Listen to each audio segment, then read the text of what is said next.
Hey guys, thanks so much for joining us. If you are new to this call, like I see so many faces are, we just try to be 30 minutes long. We try to address a specific topic every week, and then we want to also keep this interactive. And so if you have a question that comes up at any time, go ahead and hit the hand up button, and then we'll come to you to answer your question. And then if you don't want to speak, you can just type your question in the comments and we'll make sure to get to them. So today we are talking, it's going to be off season for a lot of you, or most of you are in off season. And we wanted to discuss off season, the purpose of it, specific builds that you could go through, as well as a question we get commonly asked is if you are going to do run races, what is the best way to go about incorporating them into your training plan? And we have a couple coaches that are going to weigh in on their thoughts around that. A lot of us align, but a lot of us don't as well. And for specific reason, the answer whenever you build out a training plan for a specific person is it depends. And so before we kick on how to add in running races, I'm going to turn to Chris, and he's going to speak about the base phase as well as what he feels it should look like for most people. And again, depending on what their goals are. So Chris, I'll let you start. Yeah, thank you very much. Yeah, for me, the biggest thing is identifying what your needs are and what your goals are. And so again, it really depends on who the athlete is and what the athlete wants to accomplish. If it's short-term gains, if it's about experience, or if it's about growth and continually increasing your performance and growing year over year, it typically takes people 5 to 7 years to reach I don't want to say a plateau, but a level of performance where like you should see year after year growth if you're doing things right and balancing right.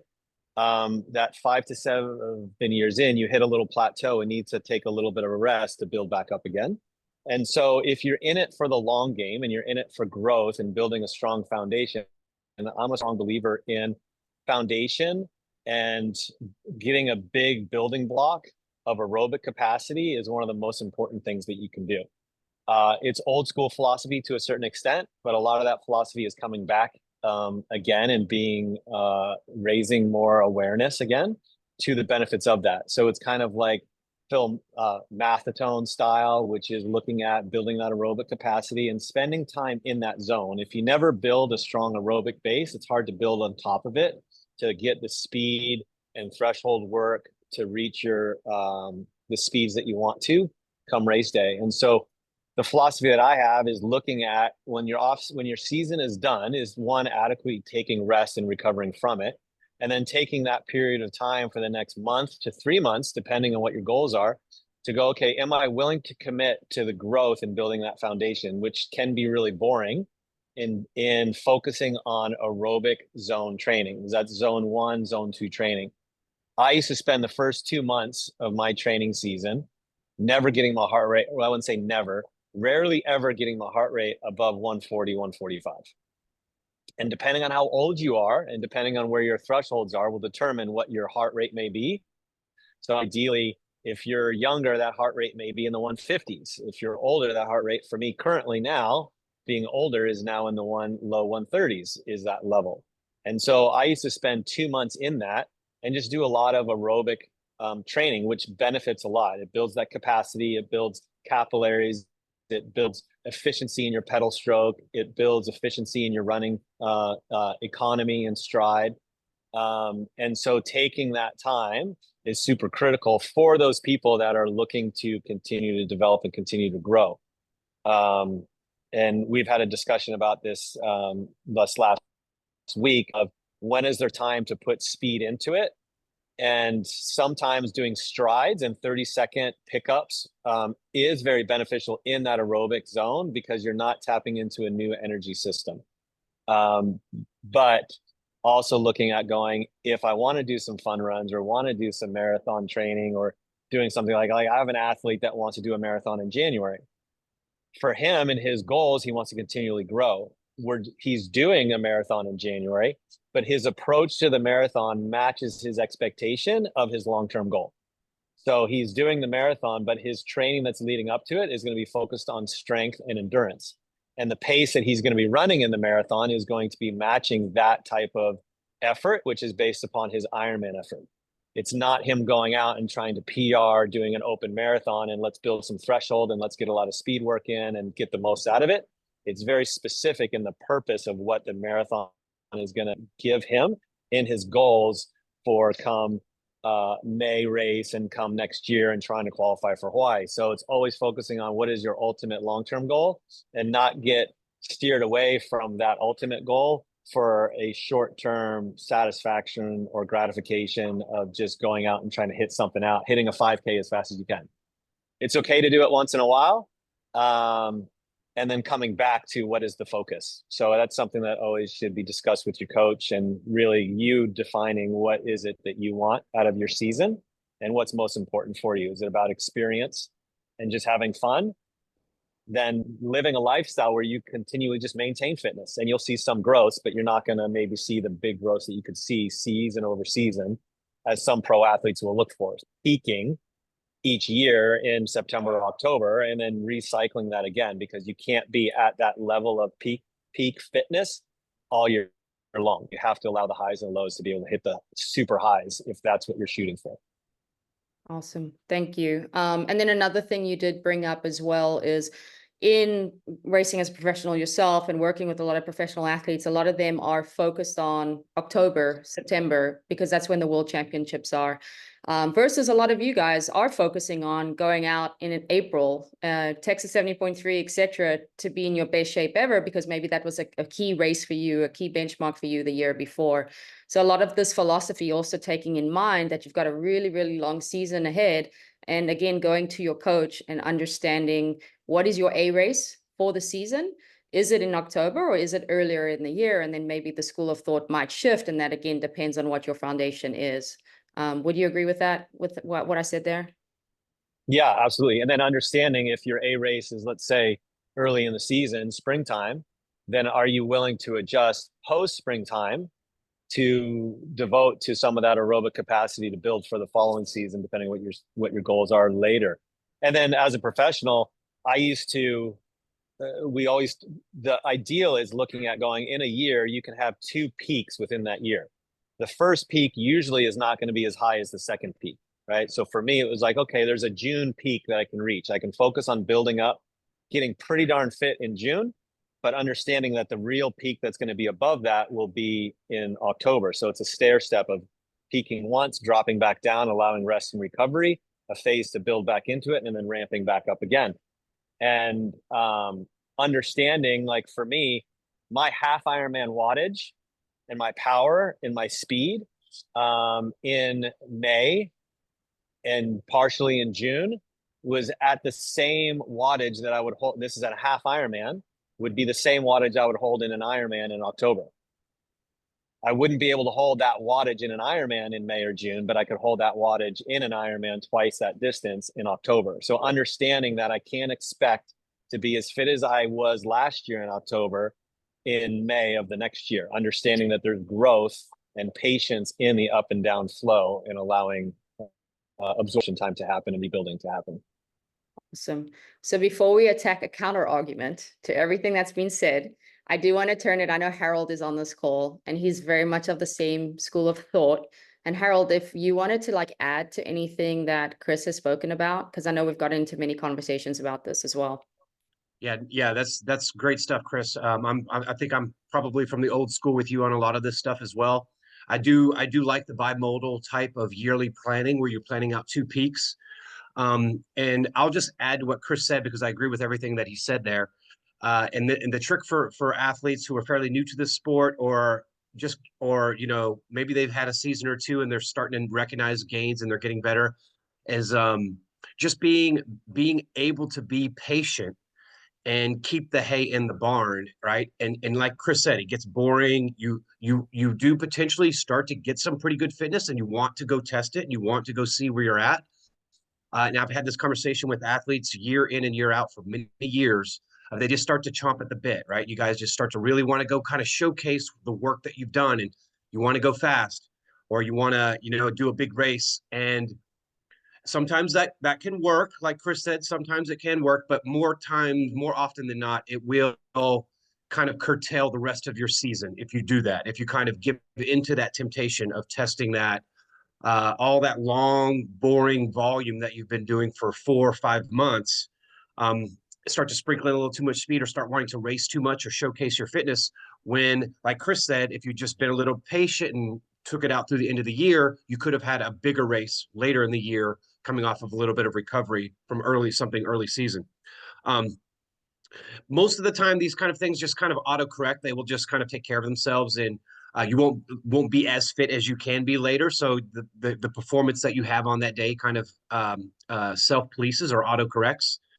But every now and then you get those athletes that can dig a little deeper, or they, there's a South African guy who worked with USA Triathlon for many years, and I think Natasha, I'm pretty sure that you know who I'm talking about. His name is Bobby McGee. Chris, you've probably heard of him as well. He used to do this talk that was he titled it. It was called the 90, 9, and 1, right? And that went like this: 90% of the people will underperform on race day, and those people are actually probably okay in this scenario because they don't hit their potential on race day early in the season, so they're still good for something bigger later in the year. 9% of people will hit right on the spot of what they should be able to do in terms of performance on that day.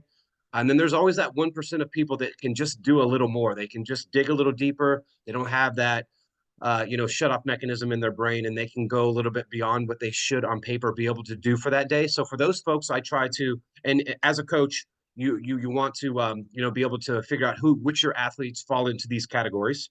And those 1%ers that can dig a little deeper and go a little bit harder than what they can on paper, those are the ones that you tend to really want to have that conversation with about being patient and planning out the year, especially if they're in year 1 or 2 of a 4 or 5 year development, like Chris said, that 5 to 7 years are where you really start to hit your potential. And looking at the big picture, the 10,000-foot view can be a little bit tricky in this situation. The opposite side of this argument is also an interesting one too, and I think it was pretty sexy a few years back. But like Chris said, I think the science is kind of coming back, circling back around to this. A little more volume, a little more aerobic base early in the season, through the off season, and then maybe even in throughout the season as well, as you're developing through that 5 to 7 years. But no, I'm kind of in that same boat with Chris on a lot of this stuff. I like the aerobic base, the higher volume type strategies of old, and they, like Levi's 501 jeans, they never goes out of style. They've been around for a long time, and they're going to stick around for a lot longer time. Awesome. Thanks, Harold. Okay, guys, now we're going to hit a little bit of counter argument and kind of why we get there with specific athletes. And we're going to talk specifically about those athletes that want to sprinkle in some running races in the off season. I've been one of those athletes myself. I have found that for a couple of reasons, I need motivation in the off season to get my butt kind of in gear. So that was one. I needed to sprinkle in races, and I always wanted to feel like I was having fun in my pursuit of becoming really good athlete. And so in that, I was like, well, I do want to, train up for the Jingle Bell 5K or a half marathon.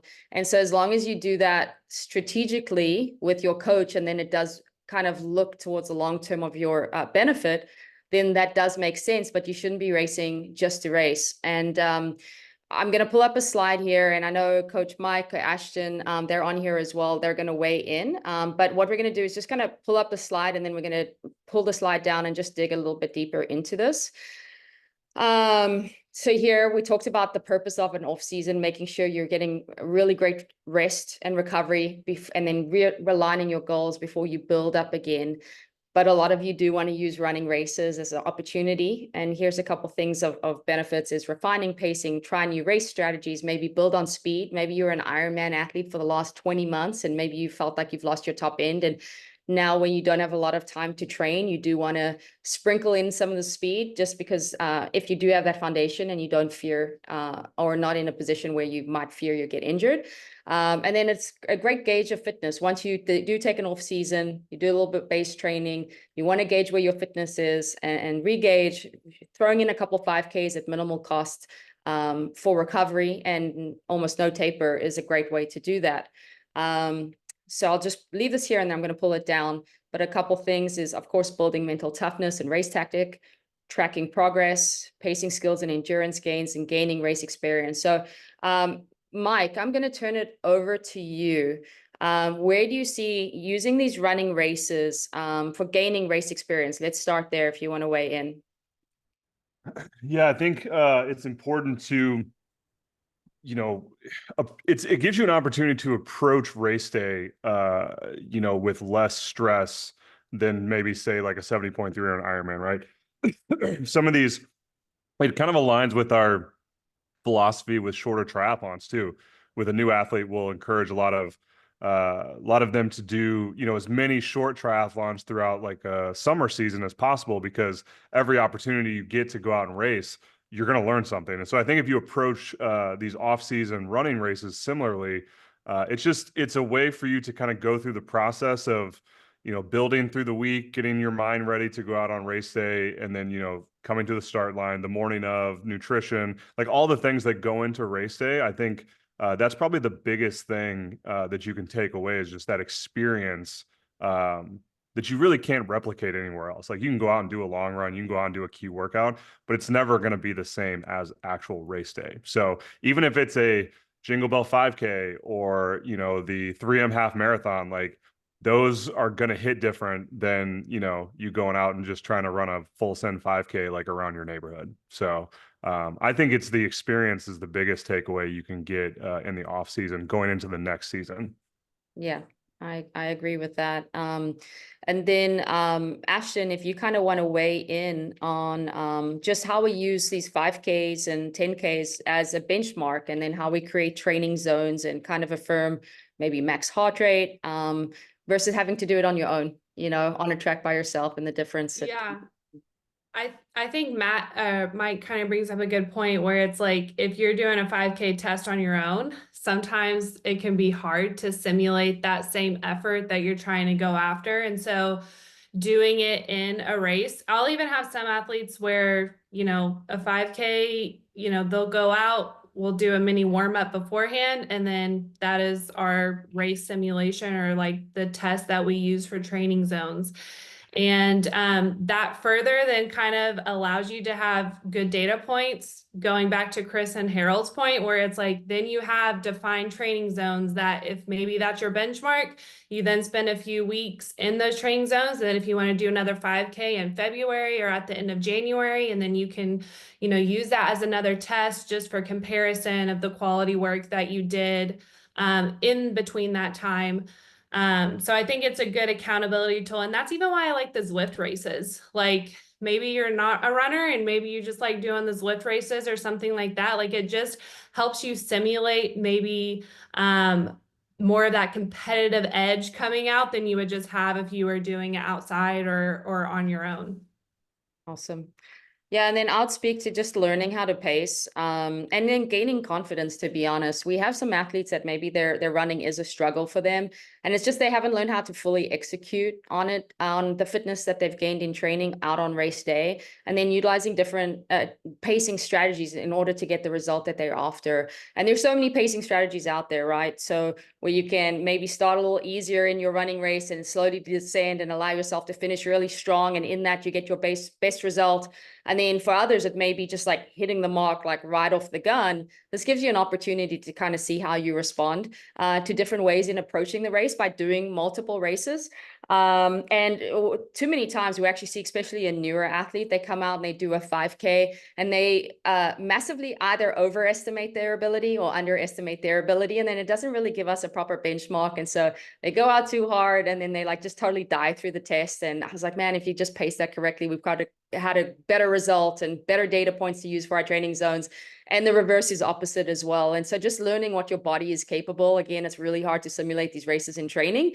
And then it just gives us so many great data points and then tools to work off of. Chris, do you want to touch on, since this is your sweet spot, just kind of the mental toughness that is gained through doing these races? And maybe, again, they can't stimulate these conditions for themselves or these experiences for themselves in training, but some of these races can help them develop mental toughness tools for the future of triathlon. Yeah, absolutely. And I was just thinking about how there was a few seasons where end of January, I would do like a half Ironman, half marathon. And knowing going into those races, I had a month of just base training. And then I had like a couple weeks of like doing a little bit of tempo work just to make sure that I wasn't going to get hurt. And then I would go out and execute that half. And one of the things that helped me is I remember my coach said, I want you to do this half marathon. And I was like, okay. And it was my first one ever. And I remember calling him and asking him, well, what pace should I go? Like, how fast should I run? And he's like, run as hard as you can without blowing up. And I was like, okay. Like, I have no idea what that means, right? Like, how do you gauge that? And it was literally for me in that process, I pushed myself so hard in the beginning at mile 6. I was like, I don't know how in the world I'm going to maintain this. I was breathing so hard. My heart rate was high 170s. And I remember going, I don't know if I can maintain this. But I hung in there because I had rabbits and people to try to hang on to, that I ended up finishing that half marathon, and I was running at basically the same pace almost the whole time. It faded to the last mile or two a little bit, but it brought a ton of confidence of understanding that I can push myself way harder than I ever realized that I could. And if you don't experience that, then you go into a race with a belief that there's potentially limitations that you're carrying with yourself going into a race. And so whatever you believe and a belief that you have about yourself and your performance comes from a lot of times from your experience. And so past experience will build upon encouraging you and giving yourself more confidence in the belief that you have that you can do that potential. I couldn't run as fast as I ran that half marathon in a half Ironman, but 4 years later, I ended up running a half Ironman pace in my half marathon as fast as I did that half marathon. So you can continue to build it. And I knew it was achievable. I knew that I could run a 111, a 112, but I never thought that was possible when I did that in the moment, but I knew it by experience that it was possible. And so framing that and finding key things that you do with that is super important. The other thing though, is also just creating experiences in your mind of what you are capable of. The other aspect is I would never really do a triathlon until end of March or beginning of April. And going into that, I would do almost 2 months of zero speed work, and I would go in cold turkey in an Olympic distance or a sprint race. And so I don't encourage that for every athlete because you don't want to get injured, but there is a point too, like I would perform really well on no speed work and just base training. You'd be surprised at how well you can perform with potentially being undertrained. And then you take that belief and that understanding, an example and of experience to carry in through the rest of the season going, I don't have to feel like I have to constantly test myself, and trust, like Harold said, to be patient in the hay is in the barn, trust your coach in the process. And if you do, you will see the results. I would say the biggest challenge that most of us coaches experience is that when the athletes don't perform, it's usually because there's areas that they're overtraining or over challenging themselves above and beyond the zones that are given to them. As a coach, I take a huge responsibility if someone doesn't perform, and I find ways that I can improve upon. But a lot of times it is the athlete not following through with certain items or not communicating their lack of sleep or lack of recovery. And so this season, it's so important to get that recovery so you can build back up for the rest of the season, the value of that. So hope that answers your question. Yeah, absolutely. Did any of the other coaches want to kind of add to that, or we can kind of move on to a common question we get from athletes about running races as we close? I'm gonna pull up this. So this is a big question we get at all times, and it's selecting the right races for your goals. And as you see here, we mentioned race distance types, and we focused on 5K, 10K, half marathon. There's no mention of a marathon in off season, and there's really good reason for that. Mike, did you want to tackle that as to why we don't encourage a marathon if you're trying to be a triathlete? Yeah, I mean, it's really not the off season that in that scenario, right? Like I think most people, and I won't say everybody because there are a select few people out there who could potentially do a marathon in the quote unquote off season, and that could still be considered their off season. But those people typically have a very long history of running, probably all the way back to childhood or high school or whatever. So for most people, I would say 99% of our athletes, the idea of doing a marathon in the off season really is counterintuitive to everything that everybody's talked about on this call, right? Setting yourself up for the next season, recovery, it's typically takes most people, a good amount of time to build up to a marathon and then also recover from. And so I think, if you're thinking bigger picture, like what are my goals for next year?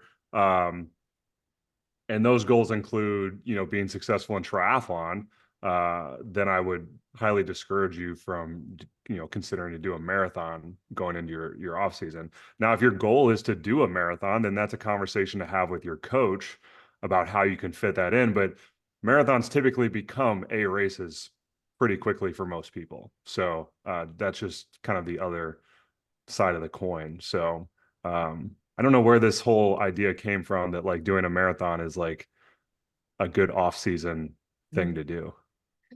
Yeah. No, I mean, people think it's going to give them confidence because it's going to force them to run many more miles. So keep them accountable to really good training in the off season is the reason I hear. And they think that they're going to gain more confidence and become a better runner by training for a marathon.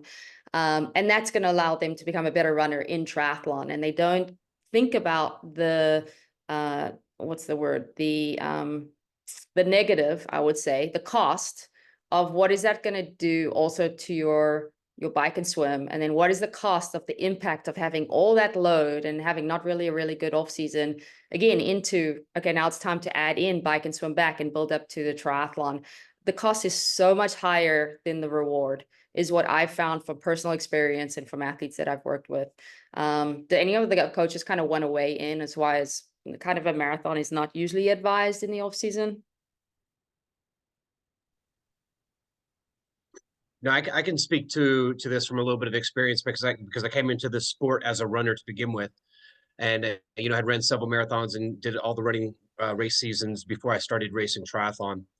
And so coming in with a runner's mindset was that during the winter months we train the run, right? We run a marathon, that's what we do.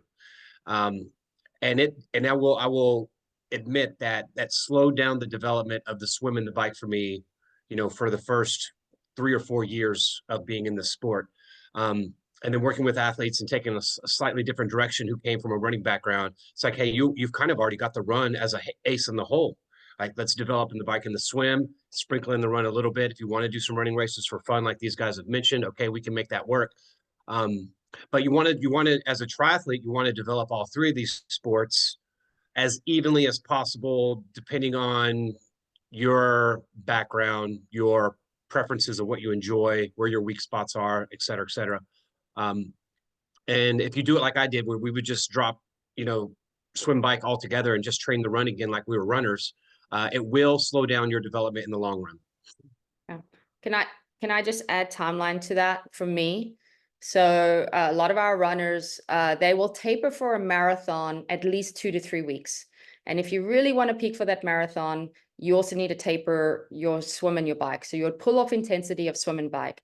And then the marathon, if done well, is so hard on your body, it would honestly take you 2 to 3 weeks to recover as well, which means there's no intensity anywhere and you're barely running. And so now it's 6 weeks down the hole for the marathon. And so you got to say, again, what's the reward of having done that in losing about 6 weeks essentially of training? So anyone else want to weigh in before we kind of close out? No. Okay. Ashton, I'll let you take this last one. And we pretty much touched on it here, but training adjustments. If you want to talk to this last slide, Ashton. Yeah, so kind of like we have touched on, all of this is whenever you are focusing on the run, the benefit is you're focusing on it. But I think in order to really execute and do it well, you do have to balance the swim and the bike, especially. And candidly, I feel like this time of year is so stressful with life. You have holidays, you have travel. And so that adds kind of another stressor here that maybe isn't mentioned, that is just a further reason why you have to balance everything that much more intentionally. And so you definitely have to take that into consideration. And, if you are a weaker swimmer, or maybe you are someone that really needs to focus on the bike, maybe being more strategic and creative with that with your coach, and taking that into consideration. But just knowing that if you are focusing on a half marathon, or a race that's maybe a little bit longer distance, you are going to have to find some balance with the swim and the bike in order to do that well. Doing run specific workouts, this is one thing that I actually, hearing everyone talk, I'm having thoughts on this, because I have athletes that are in all different phases of training. They're in all different phases of life. And I really err on a quality over quantity sometimes with my training, where I really try to make sure that our sessions have intention if they're really short on time. And so I do a lot of quality work, especially in the run or on the bike. And so, especially going into a shorter distance race, you're going to want to make sure that if you're, again, trying to execute that really well, making sure that you have sessions there that complement that. And that doesn't just mean doing speed sessions all the time. There is benefits to doing endurance-based sessions, because that's just going to build the base of your pyramid, depending on how high up you're wanting to go long term. And then, yeah, strength and mobility. I love the way that our programming kind of changes as we get into the off season, because it is more strength focused, where in the in season, it's more just trying to keep everything firing, is trying to keep everything stimulated. And then in the off season, we really can focus on building strength that we're going to take into the next season. And Harold, I don't know if you want to touch on that, but again, that's something that you can kind of focus on in this off-season time, that again can just complement running, durability, and efficiency, and reducing injury and all of those things, if you are going to be focusing on the run in this off-season time. Okay. Quickly, if you, Harold, if you did want to, I just want to be mindful of time. Was there anything you did want to weigh in on the strength for 1 minute? Yeah. Getting into a strength training phase of training for those of you who are truly in an off season, where you're not really, thinking that you want to, do any running races through the winter, and you're truly focused on being the best triathlete you can be through the middle of the year, maybe later in the year next year, as you're hitting that second peak. Then I recommend getting into the gym and doing a little more strength training. So strength training can kind of help you with a little bit of that muscular strength. Also muscular endurance that you may be losing a little bit of by doing less intensity in your training. So we can compensate with maintaining some muscular strength, some muscular endurance in the gym, at a lower cost of fatigue than doing a lot of speed training, either track workouts or whatever type of really hard training with a lot of intensity in swim, bike, and run. It also is going to make your body bulletproof, right? So we're going to become more resilient to the training load that it requires to hit your goals next year from swim, bike, and run. And when you're a healthy athlete and you're spending less time being injured, you're always going to be a better athlete, no matter what anybody tells you. Those are a couple of good key benefits. Keeping the body moving in certain planes of motion that are neglected in swim, bike, run training all the time is also a good idea overall, long haul, if you want to stay in the sport and continue to do it for many years ahead into the future. So there's many reasons that I can go on to tell you all guys about all the reasons why we would want to get into the gym and do some strength training. Those are a couple, but I highly recommend it, especially for those who are really focused on being the best triathlete next year and don't have a lot of events over the winter that they're keying off of. Yeah, I'll just add to that. Almost all my athletes, they go through an Ironman build, and at the end of the Ironman build, say the last 8 weeks, the thing that drops is their strength. And then we get to race day, and the thing that fails them is their body. And then they're like, oh, I shouldn't have dropped strength. And then they go into the off season really motivated, so that in a race they can keep their form through the strength that they've built in the gym. So I just wanted to compliment that, make sure we don't miss strength, we prioritize it. Now it's the time to do it. And then the last thing I'm going to just say on, if we are going to do some running races with our coaches, and this is always answers are, it depends. And you need to speak to your coach. So whatever we speak about today, make sure you take this to your coach if you're swayed one way or the other for what your future goals are going to be. But in training for running, so when we train as a triathlete, because if we collectively may be going twice hard on the bike and we're adding in threshold swims, etc., usually what we can handle is maybe going once hard on the run per week. But most running programs, if you did strictly running, a lot of those guys might be going twice hard. And so if that's something you're like, you're stagnating in the run, and you are building towards a key race, and again, maybe your goal is not long-term, but you just really want to become a great runner, now's a good opportunity to say, how can I respond? As long as you're healthy, you're not going to get injured, you have a good base, how can I respond to maybe 2 run workouts? But then in that, you have to offset it with, I'm not going to go as hard on the bike every single time, or we're going to pull back one harder bike or one harder swim. So again, all to be discussed with the coach. There's so many ways to get fit, and you just got to figure out the right way for you. So. Hey, Natasha, I just read this question in the comments here by Sophie. Yeah. It's a great question too, and I'll just hit it real quick. First question there with how does volume compare to when you're decreasing the intensity? How much? I think the question is how much volume should you do, and that's going to be different for every athlete, right? If you're truly staying in, like Chris said earlier, zones 1 and 2, the amount of volume that you need to do is the amount that creates a stimulus for you, right? For some of the really good athletes, that may be 15 to 20 hours a week of zone 1, zone 2 training. Most of us are going to probably be closer to that 10 to 12 hours of zone 1, zone 2 training to create a stimulus, because we always want to be improving. We're going to need that stimulus. So the answer to that question is, when you bring the intensity down, the amount of volume that you should do should be the least effective dose, the minimum amount of volume that you could do that creates a stimulus. All right. That's for you and your coach to discuss. It's different for each athlete. Also on the strength training, a good question here.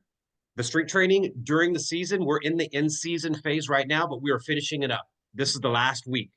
All right. I wanted to get through Ironman Arizona. Some other people have Ironman Cozumel and a few other straggling races, but most of us are ready for the off season now. So we're in the last week of a 3-week build. During the in-season, we always do 3-week builds with a week of deload, with a recovery week on the end. Now that we're going into the off-season, next week will be that deload week. We'll get a little recovery, and then we're going to come back. We're going to do a couple of 4-week builds, so the builds will be longer. The recovery week will be fewer and farther between, and we're going to add in a few compound lifts on that strength day. So instead of just doing one movement-based lift like the step-ups and then a strength-based compound lift like the Romanian deadlifts that we're doing in the current block, we're going to add another compound lift into that. The builds will go up to 4 weeks for a couple of rounds. And then if we're all feeling good and jazzy, we may do 1 5-week build, depending on the time of how much longer it takes us to get to the spring races next year. Awesome. So we're going to add in some lifts, and we're going to prolong the builds. Awesome. Thanks, Coach. Okay, guys, thanks all the coaches for being on. Thank you for watching or participating, all the athletes. Hope you guys have a great week. We will not have a poll next week because it's Thanksgiving week, but we will be back after that. So have a great week, you guys. Bye. Thank you.